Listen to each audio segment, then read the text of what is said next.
It all started when I was should I say teenager. I was still very young that time when I was doing all those secondary school relationship.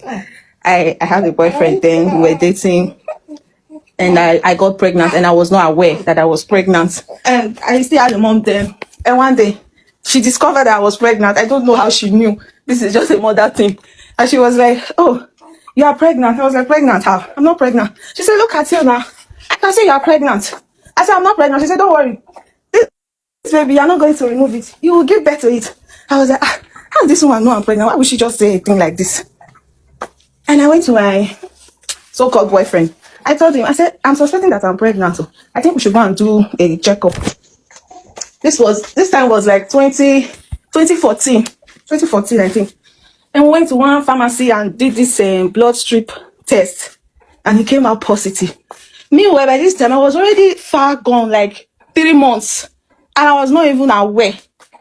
And I was like, how are we going to do? You know that time now when you go carry belle, you will be ashamed, like, oh, what are people going to say? They will laugh at me in my area. People will not see me with big tummy, that kind of thing. Not be now we say small kids will carry belle, go born, people go they jump, they happy.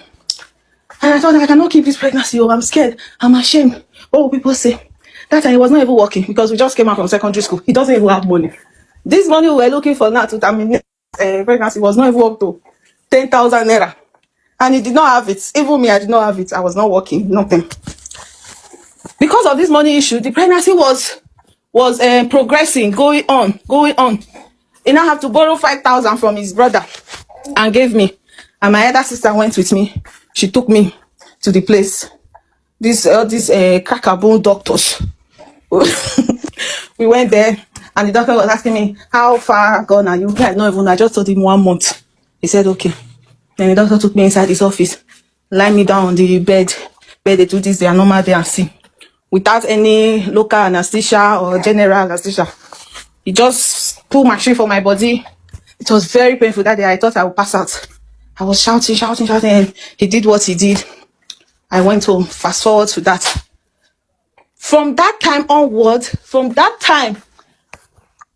I never took him all along, even when I was dating, having unprotected sex. I never took it. And as at that time, I would even be happy whenever I miss my period. If I just buy that test strip and check it out, oh, any small thing, when you don't see your period, people will say, "Oh, you have infection. You have infection. That's why your period is delayed." But there are a lot of things to it when you don't get to see your period. That time I can even go months without getting my period. 2 months, 3 months, 4 months. I would not get my period. And I'll be like, I'm always taking drugs, always treating infection that was not there. Always treating infection that was not there. I'll be like, at some point when I was getting matured, the thing became more scary. Day by day, like, oh my goodness, what's happening to me? I don't get my period. I'm not pregnant. What could be the problem? I will be taking different concoction, drinking lemon, drinking happy claws, blah blah blah. These are so many medications. Even when I would be dating a guy, there was one time I dated a guy that had a child outside wedlock. I began thinking, or is it somehow these guys are impotent? But I remember I dated a guy that had a child outside wedlock. Means I was the problem. And the guys I was dating, they were not even interested because somehow they were not ready to have a family, you get. So they don't even know if your girlfriend gets a period or not. They are just enjoying the relationship while it lasts. You understand? Not until I traveled to Cyprus. I was just living my life before I met my husband. I'm happily married. I'm grateful for that. I met my husband. For the first year, we were just... You know why they clap? They say people when they do good girls, no, they never get us bad, but bad girls they get us bad. Yeah, so I don't know what I said. They say good girls they have, they never get us bad, but badus, but they don't get us. Continue, my sister. So I met my husband. From the first year, we were just enjoying going on vacations, staycation. I was just living my baby girl life until reality jammed me. Like, I said, okay, now that I'm with a man in the house, you know, when you get married, the next thing people are expecting from you is a child. Like, everybody, I will just be focusing on your stomach. When they come, I'm an hairstylist. I work from home. So most of my clients that knew I got married, when they come to my house, they are just focusing on my stomach. Like, Someone say, oh, are you pregnant? Sometimes it might just be hormone. I might be bloating and my stomach will just be swollen. Are you pregnant? Someone will come touching my stomach. It's like you're pregnant. And all along, I am battling with something that I don't even know. I am battling with a serious issue that I can't even talk about because only me know what I was going through deep down. And then one day, my period started. It exceeded 4 days, 5 days. 1 week passed. My period did not stop. Like it was just rushing. This one normal pad was not even containing it anymore. I had to go and get this maternity pad, that big one. Before 1 hour, I could just. I beg, wait. Give me 10 seconds. Continue, my sister. So like I was even scared. Like what was going on? Even me, I said I don't know. Then one day there was one gynecologist in a private clinic around our area. He knew the man. I think he was his friend. Then he had to call the man and explain to him that, oh, see what my wife is going through. And the man was like, okay, when the blood stops, people will have to come. Or if the blood doesn't stop, she have to take a medication for it to stop so that I can examine her because I cannot examine her with bleeding. And he said, okay. The thing exceeded 10 days without stopping. He prescribed a medication for us. We took it before the blood stopped. Then we went there to see him. He gave me a general anesthesia. At this point, I did not even know what was happening, but my husband recorded everything. And after I woke up from the anesthesia, and the doctor was like asking me, were you pregnant lately? I was like, no, I was never pregnant. He said, because I think you did a day and see, because I can see some particles of flesh inside of your body. And it's like something like this can even unalive some. I was ashamed because I could not tell him, oh, there's something I did years ago. I don't know, because that's the only time I ever terminated a child in my stomach.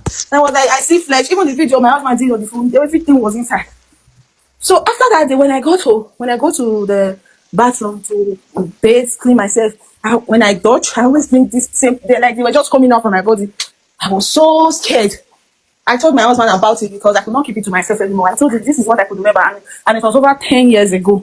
My husband was like, oh, I think the doctor that did that thing that time did not fully remove everything from my body. Because that day, when I remember when he was doing this ANC, he was like, I think you told me this pregnancy is just 1 month, but I can see the baby's finger inside of your body. I was like, I don't know. I don't even know how many months I was, but I can see baby's skin. So I think he was so angry because of the money we paid him, because normally I think they calculate it according to months to charge you. So I think he was angry. That was why he didn't even do his job properly. He just terminated the baby and left the rest of the scrum inside my body. And I was very, very crazy. And I was very angry because I just thought of it.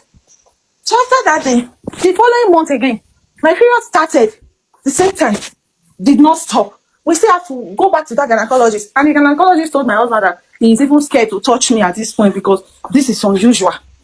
What we have to do, we need to go to a general hospital so that they can check me very well. My husband was so tense, all his body was shaking. No verse. I want to check something. When you paid for the abortion, did you pay for half price? Did you pay for half price or you paid for price? I think it's for half price because. Okay, you did it. Oh, you did it for half price. So you paid half price. Then they come out half of the body. I think it's half price. So the doctor did a half job. I'm not paying the money I'm supposed to pay him. This is the reason. All right. But I don't think that's wickedness. So my husband was searching on the phone, searching on Google. Then he found one clinic because he said he didn't want to go to a general clinic. He found a clinic, a gynecology center online, and he called them. He explained, oh, my wife is bleeding non-stop. And they said, okay, before we can see the doctor, they will book appointment for me. But first of all, they will prescribe a medication for me to take so that when the blood stops, we'll call them back to book an appointment. And they prescribed the drugs. I took it for 4 days and the blood was dried. I'm just trying to speed this whole thing up because if I stay make I start to talk today, the story not go finished. Then after the blood stopped, the first week we went to see the gynecologist. All along, before now, I like crying has just been my hobby. I was just be thinking, oh my God, is this how I'm going to end my life? I wish I knew. I will not do that abortion. My mom warned me, she said, give birth to this child, you will not remove it. Because of ignorance, I said, no, I cannot give birth. People will laugh at me. I've been crying. I will call my sister, I will explain to my sister, so don't worry, God will do it, don't cry. We went to this hospital and the doctor did scan. Meanwhile, before now, I've gone to different laboratory in Nigeria. When they do me scan, they don't see anything. They'll just tell me it's hormonal imbalance. It's hormonal imbalance. But what is causing the hormonal imbalance? People are not giving me a tangible reason. There should be a reason for hormonal imbalance.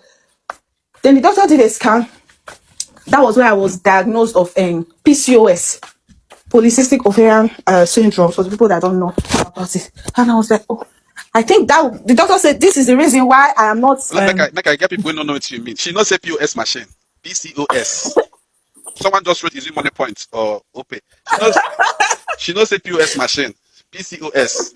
Continue, my sister. Yes, PCOS. And I was diagnosed with PCOS, and the doctor said, okay, now, because he checked me, I have a lot of eggs, and he told me, you are very fertile, and your eggs are matured. But the problem is that you are not ovulating. This is the problem why you cannot get pregnant. And I was like, okay, what are we going to do now about this? They said, okay, they have to place me on fertility medication to help me get my period, to help me ovulate. When I start my cycle, I have to start taking the medication and all that. And he said, okay, then he placed me on the treatment. He said I have to take 6 months supply. This just, I take it every week, and a pack cost 68 euros. And I was buying it every week, taking them every day. I have a lot of LH tests I bought in the house just to know if I am ovulating or not. Every time I do the test, negative. I was so tired, and I'm that kind of person that I don't have patience. Like I lack patience a lot. When I want to do something and I want something, I really want that thing to get done as soon as possible. After some months, I said, I'm tired of taking these medications because I don't think it's working. I was like, okay, what do you insist we do? I said, I think I will need to go for IVF because I cannot just be having sex every day because I want to get pregnant. It's exhausting and tiring at the same time. I said, okay, we need to go for a consultation for IVF. The same private clinic, they do everything there. And we went there, went for consultation. They told us everything that we need to know, what we need to go through, the medications, this and that. And when we need to start, we have to let them know the price from the starting to the end. They gave us all the list and we came home. And so I was like, okay, what are we going to do? I said, ask for it. I don't mind if it's to spend my last card or my investment. And I was like, why can't we just be patient enough? I said, no, I don't have the patience. Okay, what if it doesn't work after spending all the money? I watched so many videos of this IVF failure. Some people doing 4 or 5 retrievals without working. I just said, okay, I believe mine will work. And we started the journey from the beginning of the medication, the retrieval, the collection, the fertilization, the transfer, everything, until the day we had to wait for the beta result. And I did the test, and I tested positive. And then I tested positive, and then we went to the hospital for the first scan. I saw my baby's heart beat, and I'm so grateful and happy. I have my baby boy here, my Prince Charming is here with me right now, and I'm just so happy for you. At what age did you do the abortion? I think I was 15, 16 years that time. Yeah, I was very, very small. I was very, very small. I'm not gonna lie. I didn't even know I was small. My sister, I am thank God for your life today, because forget the fact that we are laughing. What you went through is not a laughing matter. You could have lost your At all, life. it's not. You could have damaged yourself.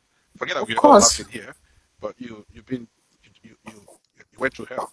You know, Because you had a good I'm man. very proud of you. You had a good man. To be honest, you have a good man. You have a man that thinks rationally. You have a man that understands that people get past. You know. And he never judged me for one Yes. day.